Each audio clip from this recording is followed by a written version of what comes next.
प्रिय साथियों, हम लोग इस वीडियो के अंदर में कक्षा 12वीं के राजनीति विज्ञान के 2024 के प्रश्न पूछे गए प्रश्नों को पूरा डिटेल एक्सप्लेन के साथ वीडियो में कवर करते हैं। तो आप लोग वीडियो के अंत तक जरूर बने रहिएगा।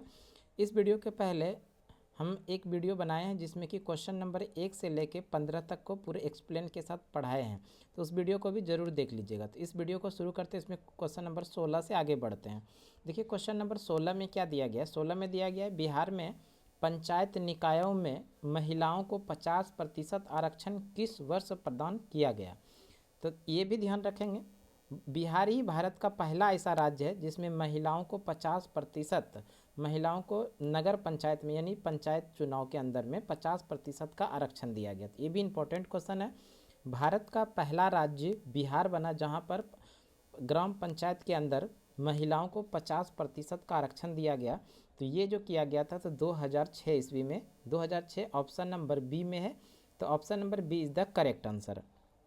अगला प्रश्न क्वेश्चन नंबर 17 में है, अंतर्राष्ट्रीय अहिंसा दिवस कब मनाया जाता है। अंतर्राष्ट्रीय अहिंसा दिवस ये जो मनाया जाता है गांधी जयंती के ही दिन मनाया जाता है। गांधी जयंती 2 अक्टूबर को मनाया जाता है, इसलिए प्रत्येक वर्ष 2 अक्टूबर को गांधी जयंती के साथ साथ में अंतर्राष्ट्रीय अहिंसा दिवस मनाया जाता है। 2 अक्टूबर ऑप्शन नंबर सी में, तो option number C is the correct answer. अगर हम लोग बात कर लें अंतर्राष्ट्रीय अहिंसा दिवस, संयुक्त राष्ट्र महासभा ने 15 जून 2007 ईस्वी को ये घोषणा किया था कि प्रत्येक 2 अक्टूबर को अंतर्राष्ट्रीय अहिंसा दिवस मनाया जाए गांधी जयंती के दिन। अगर हम लोग बात कर लें 30 जनवरी 1948 ईस्वी को नाथूराम गोडसे के द्वारा गांधी जी की गोली मारकर हत्या कर दिया गया था, इसलिए 30 जनवरी को प्रत्येक वर्ष भारत में शहीद दिवस मनाया जाता है। तो ये भी ध्यान रखिएगा, 30 जनवरी को गांधी जी का पुण्यतिथि शहीद दिवस के रूप में मनाया जाता है। अगला प्रश्न है क्वेश्चन नंबर 18, किस देश का संविधान अलिखित है। अलिखित मतलब लिखा नहीं गया, तो इसका सही आंसर हो जाएगा ब्रिटेन। तो ब्रिटेन ऑप्शन नंबर ए में, तो option number A is the correct answer. Question number 19 में है, G20 के 18वें शिखर सम्मेलन का मूल विषय क्या था। G20, सबसे पहले तो इसको थोड़ा समझ लेते हैं G20 के बारे में। अगर हम बात कर लें G20, तो G20 के बारे में कुछ इंपॉर्टेंट फैक्ट है। G20 ग्रुप ऑफ 20 के नाम से इसको जानते हैं। इसमें कुल मिला के 19 देश शामिल है और साथ में एक संगठन जिसका नाम है यूरोपीय संघ। और इस G20 का शिखर सम्मेलन 2023 ईस्वी में नई दिल्ली के अंदर आयोजन किया गया था।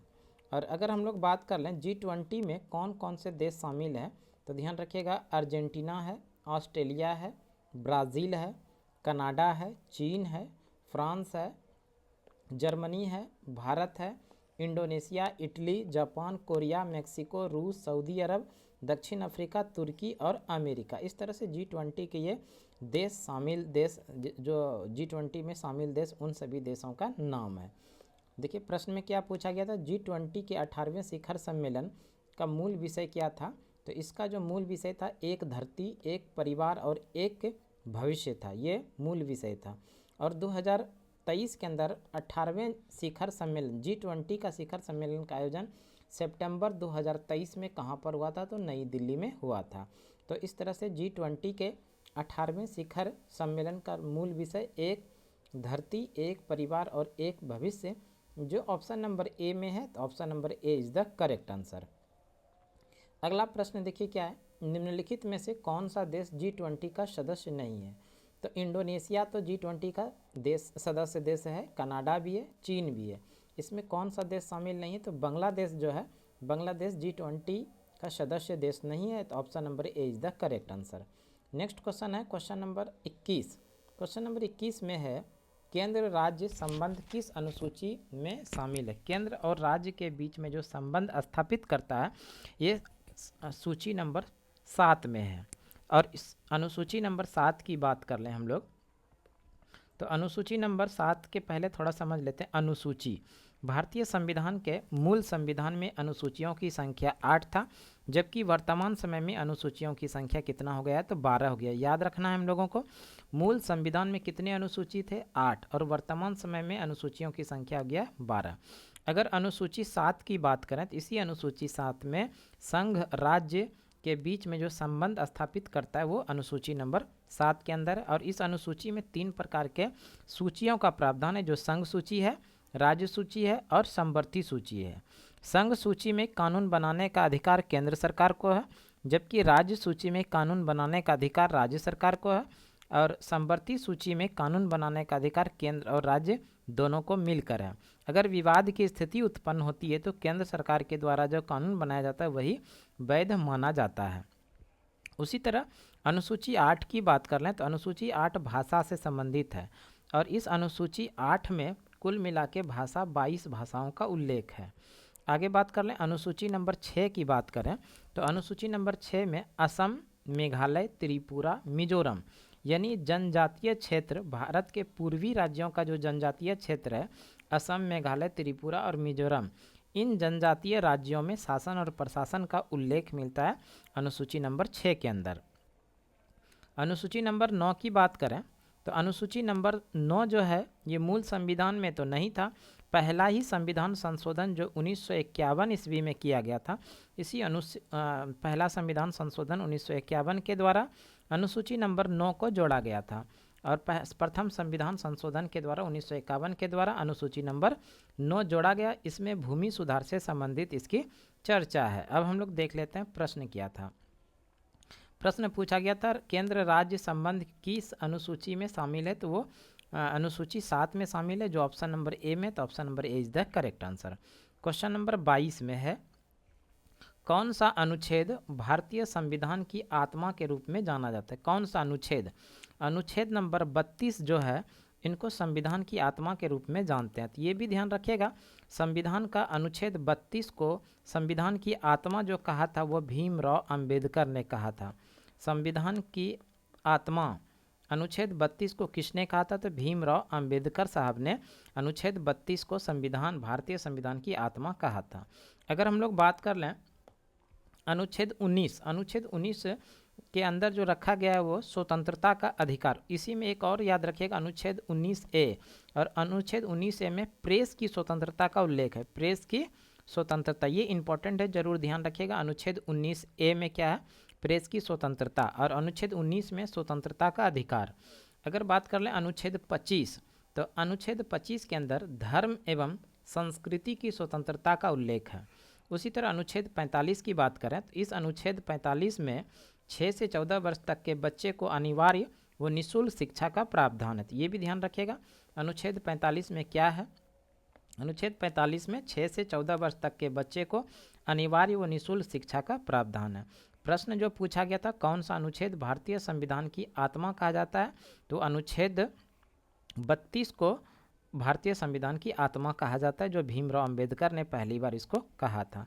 नेक्स्ट क्वेश्चन है क्वेश्चन नंबर 23 में है अध्यादेश जारी करने का अधिकार राष्ट्रपति को कौन सा अधिकार है, यानी राष्ट्रपति को अध्यादेश जारी करने का अधिकार है। ये भी ध्यान रखिएगा किस अनुच्छेद के अंदर राष्ट्रपति को अध्यादेश जारी करने का अधिकार है, तो ये 123 अनुच्छेद 123 के अंदर में अध्यादेश जारी करने का अधिकार राष्ट्रपति को, और ये एक प्रकार का विधायी अधिकार है।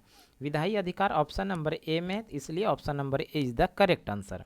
नेक्स्ट क्वेश्चन है क्वेश्चन नंबर 24 में है अध्यक्षात्मक शासन का उदय सर्वप्रथम किस देश में हुआ था।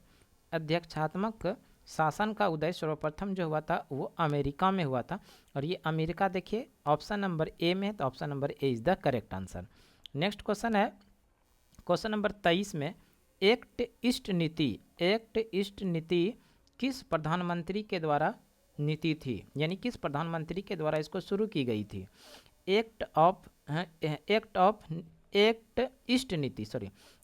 ईस्ट नीति किस प्रधानमंत्री के द्वारा शुरू की गई थी। इसी को अगर हिंदी में बात करेंगे तो पूर्व की ओर देखो नीति, इसी को क्या कहेंगे? पूर्व की ओर देखो नीति किस प्रधानमंत्री के समय में शुरू किया गया था, तो ये नरसिंहा राव जो प्रधानमंत्री थे 1990 ईस्वी में, उनके द्वारा ही 1990 ईस्वी में पूर्व की ओर देखो नीति यानी एक्ट ईस्ट नीति की शुरुआत किया था नरसिंहा राव के द्वारा। तो Narasimha Rao option number A में, तो option number A is the correct answer. Question number 26 में है 17वीं लोकसभा का चुनाव कब हुआ था। 17वीं लोकसभा का चुनाव 2019 में हुआ था। 2019 देखिए ऑप्शन नंबर डी में, तो option number D is the correct answer. साथ में याद रखिएगा 18वीं 18वीं लोकसभा का जो चुनाव हुआ ये हुआ 2024 में। तो जरूर याद रखिएगा 18वीं लोकसभा का चुनाव किस वर्ष संपन्न हुआ था, 2024 में। इसके साथ में आप लोग याद रखिएगा पहला जो लोकसभा का चुनाव हुआ था ये कब हुआ था, 1951-52 में पहला लोकसभा का चुनाव हुआ था।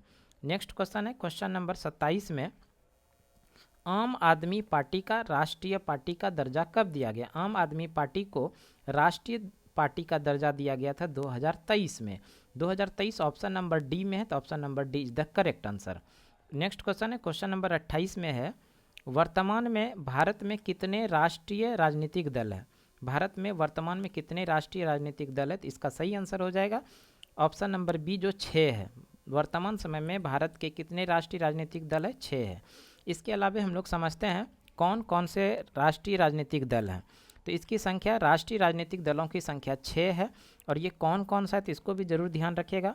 पहला तो हम लोग ध्यान रखेंगे आम आदमी पार्टी, जिसकी स्थापना नवंबर 2012 ईस्वी में हुआ था। आम आदमी पार्टी की स्थापना नवंबर 2012 ईस्वी में हुआ था और इनको 10 अप्रैल 2023 ईस्वी को राष्ट्रीय राजनीतिक दल का दर्जा दिया गया है। इंपॉर्टेंट है, जरूर ध्यान रखिएगा। आम आदमी पार्टी का गठन 2012 ईस्वी में, जिसको कि राष्ट्रीय राजनीतिक का दर्जा दिया गया 10 अप्रैल 2023 को।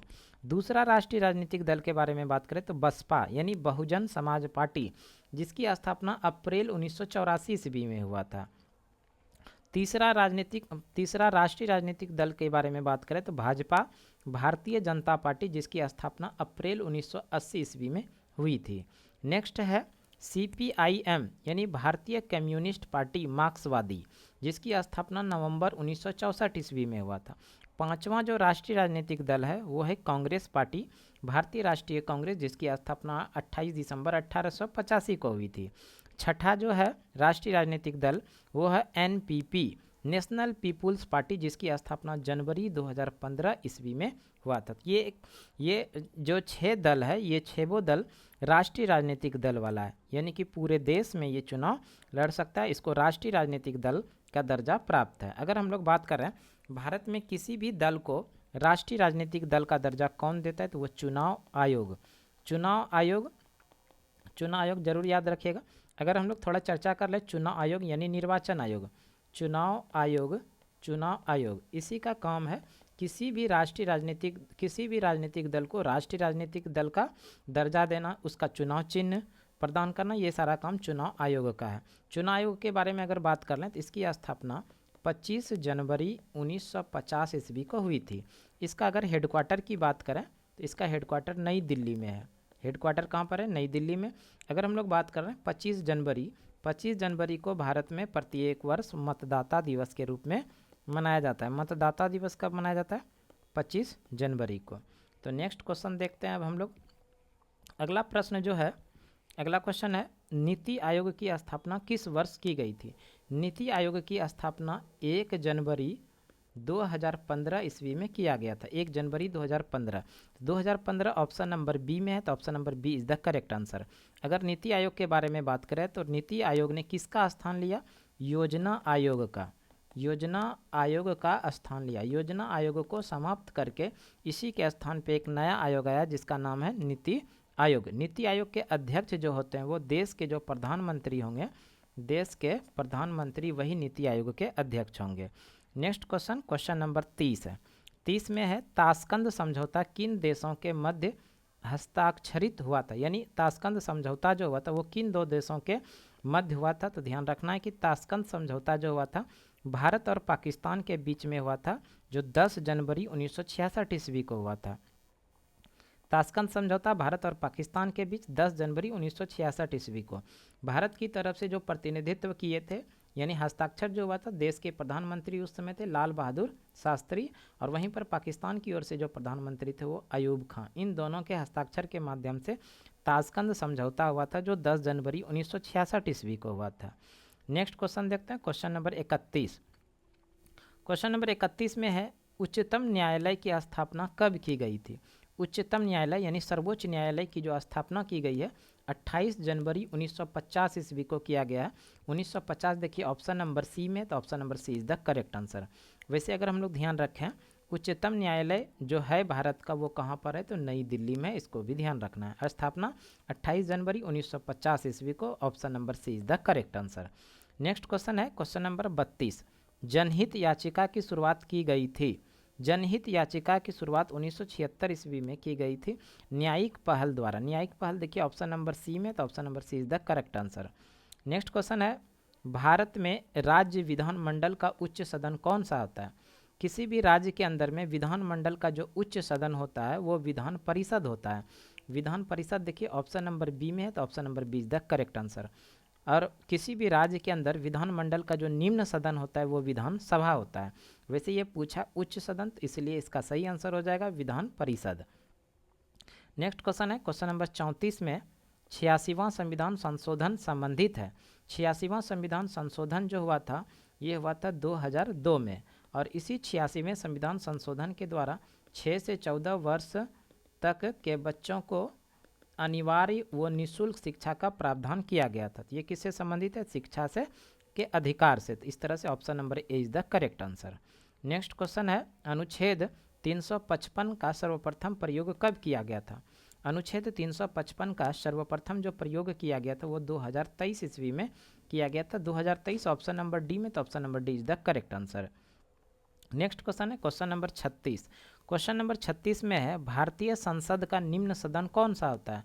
भारतीय संसद के दो सदन, पहला तो उच्च सदन, उच्च सदन जो होता है इसको कहते हैं राज्यसभा, और दूसरा जो होता है निम्न सदन, और ये निम्न सदन जो होता है वो होता है लोकसभा।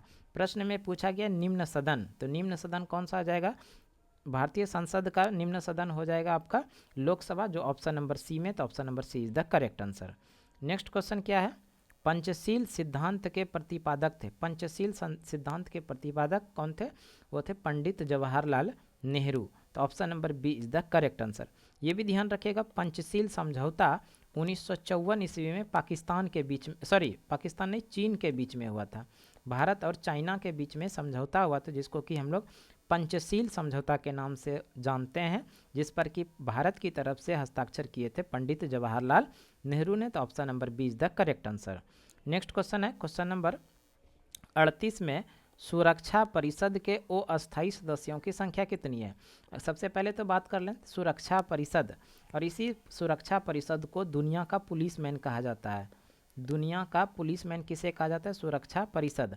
और इस सुरक्षा परिषद में कुल सदस्यों की बात करें, कुल कितने सदस्य देश हैं, तो 15 है। और इस 15 में से दो प्रकार के, एक तो अस्थाई है, अस्थाई, और एक है अस्थाई। अस्थाई की बात करें तो अस्थाई देशों की संख्या 5 है, जबकि अस्थाई देशों की संख्या 10 है। प्रश्न में क्या पूछा गया है, अस्थाई देशों की संख्या तो कितना है, तो 10 है, तो 10 ऑप्शन नंबर ए में है, option number A is the correct answer. Next question question number 39 में है निम्न में से कौन क्षेत्रवाद का रूप है। निम्न में से कौन क्षेत्रवाद का रूप है, वो भाषाई आंदोलन है, नस्लीय आंदोलन है, क्षेत्रीय पहचान आधारित आंदोलन है, और ऑप्शन नंबर डी में इनमें से सभी, ये तीनों जो है क्षेत्रवाद का रूप है, तो इसलिए option number D is the correct answer. Question number 40 में है वर्तमान में भारत में कितने राज्य, वर्तमान समय में भारत में राज्यों की संख्या 28 है, जबकि केंद्र शासित प्रदेश यानी यूनियन टेरिटरी की संख्या की बात करें तो वो 8 है। 28 राज्य और 8 केंद्र शासित प्रदेश। अगर हम लोग बात कर लें थोड़ा सा मूल संविधान में, जिस समय हमारे देश का संविधान बनकर तैयार हुआ उस समय पूरे भारत को 14 राज्य और 6 केंद्र शासित प्रदेश में बांटा गया था। तो ये भी ध्यान रखिएगा, मूल संविधान में कितने राज्यों की चर्चा थी, तो 14 राज्य का चर्चा था और 6 केंद्र शासित प्रदेश का चर्चा था, जबकि वर्तमान समय में भारत के अंदर 28 राज्य और 8 केंद्र शासित प्रदेश है। नेक्स्ट क्वेश्चन नंबर 41 में है भारतीय संविधान के किस अनुच्छेद में भारत को राज्यों का संघ घोषित किया गया है। भारतीय संविधान का अनुच्छेद 1 में भारत राज्यों का संघ है और इस संघ से किसी भी राज्य को अलग होने का अधिकार नहीं है, ये अनुच्छेद नंबर 1 में है। और अनुच्छेद नंबर 1 देखिए ऑप्शन नंबर ए में, तो option number A is the correct answer. Next question है क्वेश्चन नंबर 42। क्वेश्चन नंबर 42 में है भारतीय न्यायपालिका किस प्रक्रिया के अंतर्गत कार्य करती है। भारतीय न्यायपालिका किस प्रक्रिया के अंदर कार्य करती है, तो वो है कानून द्वारा जो स्थापित प्रक्रिया होगा उसी स्थापित प्रक्रिया के द्वारा न्यायपालिका कार्य करती है। तो ऑप्शन नंबर ए में है कानून द्वारा स्थापित प्रक्रिया, इसलिए option number A is the correct answer. Next question है 43 नंबर में है, भारतीय संविधान की किस सूची पर केंद्र और राज्य दोनों कानून बना सकता है। अभी हम लोग पीछे पढ़े थे कि अनुसूची 7, इस अनुसूची नंबर 7 में किसका चर्चा किया गया है, सूचियों का। और ये सूची कितने प्रकार के हैं, 3 प्रकार के हैं। एक है संघ सूची, जिस पर कानून बनाने का अधिकार केवल और केवल केंद्र सरकार को है। दूसरा है राज्य सूची, राज्य सूची पर कानून बनाने का अधिकार राज्य सरकार को है। और तीसरा है समवर्ती सूची, और इस समवर्ती सूची में कानून बनाने का अधिकार केंद्र और राज्य दोनों का है, पर विवाद होने की स्थिति में केंद्र सरकार का कानून वैध माना जाता है। वैसे पूछा गया केंद्र और राज्य दोनों कानून बना सकता है, तो वो है समवर्ती सूची। समवर्ती सूची ऑप्शन नंबर सी में, तो option number C is the correct answer. तो इस तरह से आज हम लोग क्वेश्चन नंबर 43 तक ही रहने देते हैं, चूँकि वीडियो लंबा ना हो। तो इस तरह का जानकारी हम आप लोगों के लिए रेगुलर अपने YouTube चैनल सुमन क्लासेस पर लेकर आते रहेंगे। हमें उम्मीद है कि ये वीडियो आप लोगों के लिए आने वाले दिनों में ज़रूर उपयोगी साबित होगा। तो इस तरह का वीडियो रेगुलर पाने के लिए हमारे YouTube चैनल को निश्चित रूप से आप सब्सक्राइब कर लीजिएगा, आप अपने दोस्तों को शेयर कर लीजिएगा, और जाते जाते एक अच्छा सा कमेंट बॉक्स में ज़रूर करते जाइए। तो आज के क्लास के लिए इतना ही। अगले क्लास में फिर से आप लोगों के साथ मिलते हैं, तब तक के लिए धन्यवाद। जय हिंद।